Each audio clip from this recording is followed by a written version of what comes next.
merupakan suatu keunggulan dan anugerah yang sangat besar bagi kehidupan masyarakat Indonesia. Lantas, apa saja bentuk keberagaman masyarakat Indonesia? Perlu kita ketahui bahwa Indonesia merupakan negara yang sebagian besar wilayahnya dihuni oleh berbagai etnis dengan adat istiadat yang berbeda. Perbedaan yang ada di Indonesia mencakup berbagai bidang, bukan hanya dilihat dari perbedaan secara fisik manusia, tetapi juga perbedaan suku bangsa, agama, dan kepercayaannya. Itu terbagi menjadi beberapa jenis, yaitu suku bangsa. Indonesia diperkirakan memiliki lebih dari 300 suku bangsa yang terdapat di wilayah Indonesia.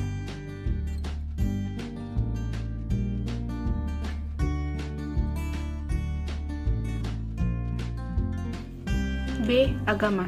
Indonesia terletak pada posisi silang. Secara geografis terletak di antara dua benua dan dua samudra.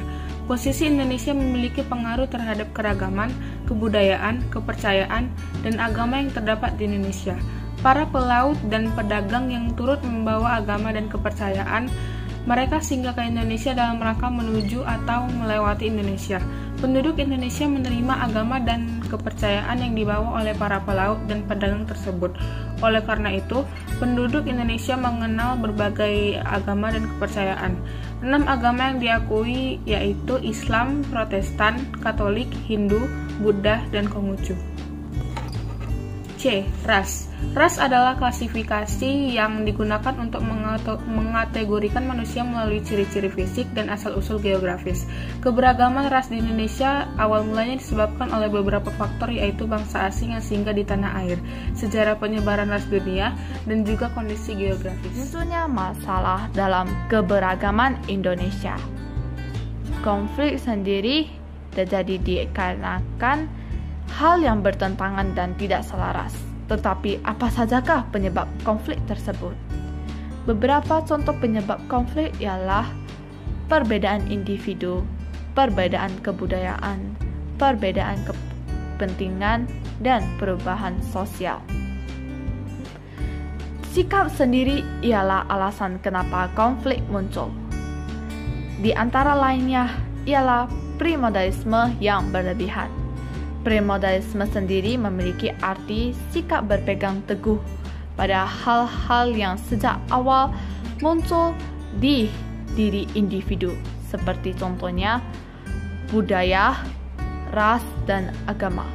Sikap primordialisme yang berlebihan akan menganggap budaya, ras, dan agama sendirinya lebih unggul dibanding yang lainnya. Etnosentrisme merupakan pandangan bahwa kebudayaan suku bangsanya lebih baik dibandingkan kebudayaan suku bangsa lain. Diskriminatif merupakan perbedaan perlakuan terhadap sesama warga berdasarkan antara lain warna kulit, golongan, ekonomi, dan agama. Stereotipe merupakan penilaian terhadap seseorang atau suatu golongan hanya berdasarkan persepsi pribadi atau kelompok. Sikap ini umumnya berdasarkan prasangka dan cenderung tidak tepat. Fanatisme merupakan keyakinan akan suatu kebenaran tanpa kepastian data dan fakta, tetapi kebenaran itu dianggap kebenaran mutlak tanpa mempedulikan argumen dari orang lain. Fanatisme adalah sikap yang memandang bahwa pandangan atau ajaran yang paling benar hanyalah kelompoknya dan menganggap pandangan atau ajaran lainnya tidak benar. Beberapa contoh konflik dalam masyarakat. 1. Konflik pribadi. Konflik pribadi terjadi di antara dua individu atau lebih karena perbedaan pandangan, tidak senang dengan orang lain, dan sebagainya. 2. Konflik rasial. Konflik rasial timbul karena perbedaan ras seperti perbedaan ciri badan, kepentingan, dan kebudayaan riasannya. Konflik ini terjadi dalam masyarakat yang rasnya menjadi kelompok mayoritas atau memiliki kekuasaan.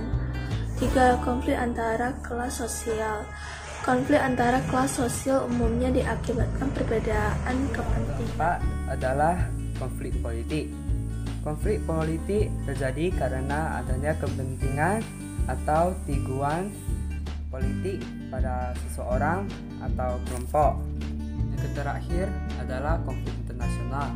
Konflik internasional umumnya diakibatkan perbedaan kepentingan yang kemudian berpengaruh pada kedaulatan negara.